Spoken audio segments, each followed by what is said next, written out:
नमस्ते प्यारे दोस्तों, द्रोणा इंस्टीट्यूट ऑफ आयुर्वेदा में आपका स्वागत है। मैं हूं डॉक्टर सविता। आज मैं आपको बताने वाली हूं सुश्रुताचार्य जी के अनुसार विषवेग के लक्षण। पिछले वीडियो में हम लोगों ने देखा था चरकाचार्य जी के अनुसार विषवेग के कौन कौन से लक्षण हमें देखने को मिलते हैं, जो कि 8 प्रकार के थे। सुश्रुताचार्य जी ने 7 प्रकार के विषवेग के लक्षण बताए हैं, 7 विषवेगों का वर्णन किया है। और आपको ध्यान देना है कि हम लोगों ने किस तरीके से उसको याद किया है।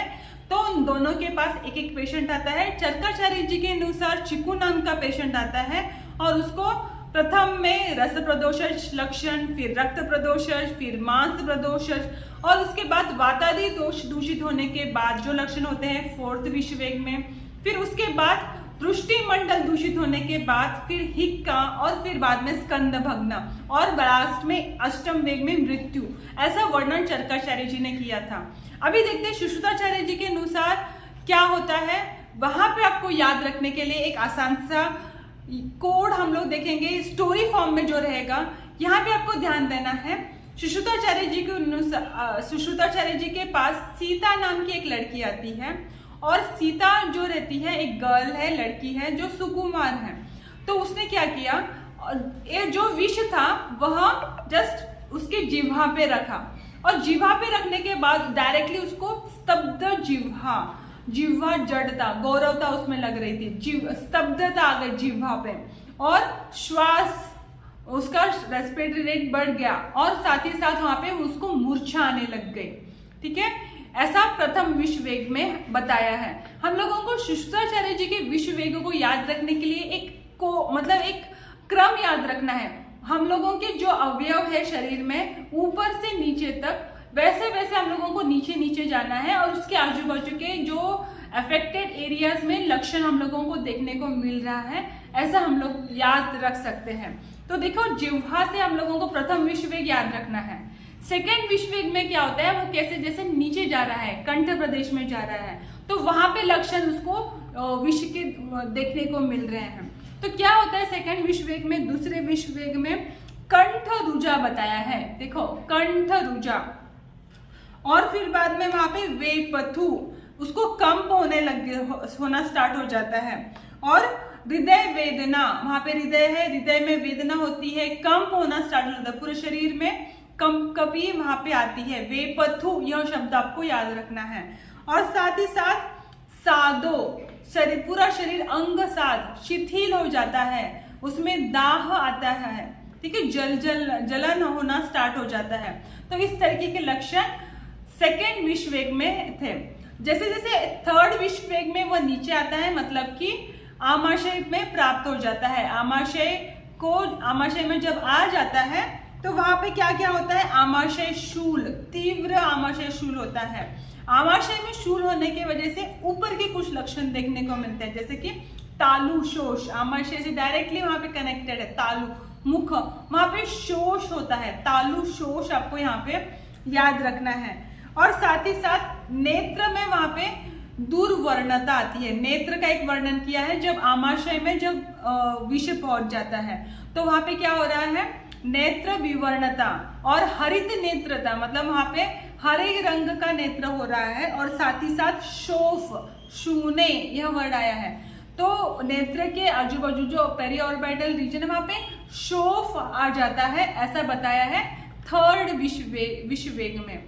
नेक्स्ट हम लोग देखते हैं 4th विषवेग में क्या हो रहा है। तो 4th विषवेग में जो विष है आगे बढ़ते हुए पक्वाशय के पास जा रहा है। तो पक्वाशय में वहां पे तोद हो रहा है। देखो, नीचे जा रहा है मतलब कि क्या हो रहा है, पक्वाशय में भी और आमाशय में, पक्व आमाशय प्रदेश में तोद, सुई चुभने जैसी पीड़ा वहां पे स्टार्ट हो जाती है।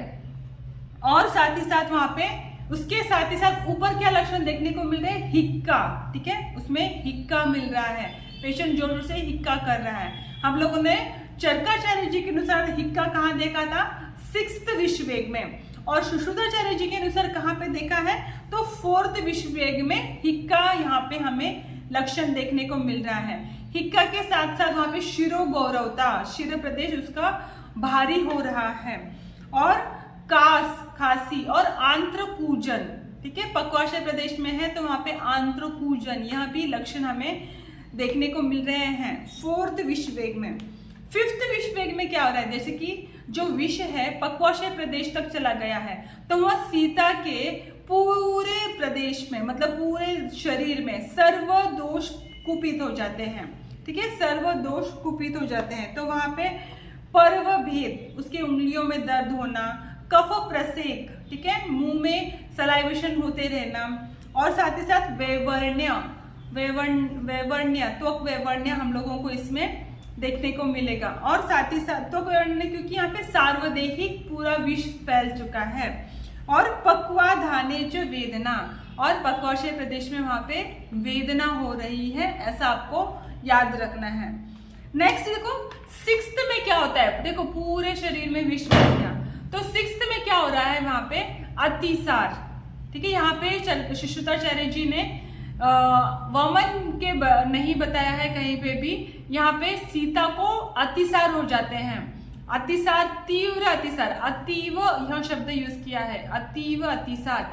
और साथ ही साथ क्या होता है, प्रज्ञा नाश, उसकी बुद्धि का नाश हो रहा है। वहां पे वह खुद कौन है, कहाँ है, इसका उसको कुछ भी भास नहीं है। ओरिएंटेशन लॉस हो रहा है वहां पे, ऐसा 6th विष वेग में सुश्रुताचार्य जी बता रहे हैं। 7th विष वेग में क्या हो रहा है, तो 7th में स्कंध, कटी, पृष्ठ भग्न। चरकाचार्य जी ने 7th में सिर्फ स्कंध भग्न बताया है, और सुश्रुताचार्य जी ने स्कंध के साथ साथ पृष्ठ कटी भग्न यह भी बताया है, यह आपको याद रखना है। और साथ ही साथ वहां पे श्वास अवरोध से मृत्यु हो जाती है, वहां पे मृत्यु 7th विष वेग में ही बता दी है सुश्रुताचार्य जी ने। इस तरीके से यह सुश्रुताचार्य जी और शर्काचार्य जी के विष वेगों के बारे में हम लोगों ने देखा है।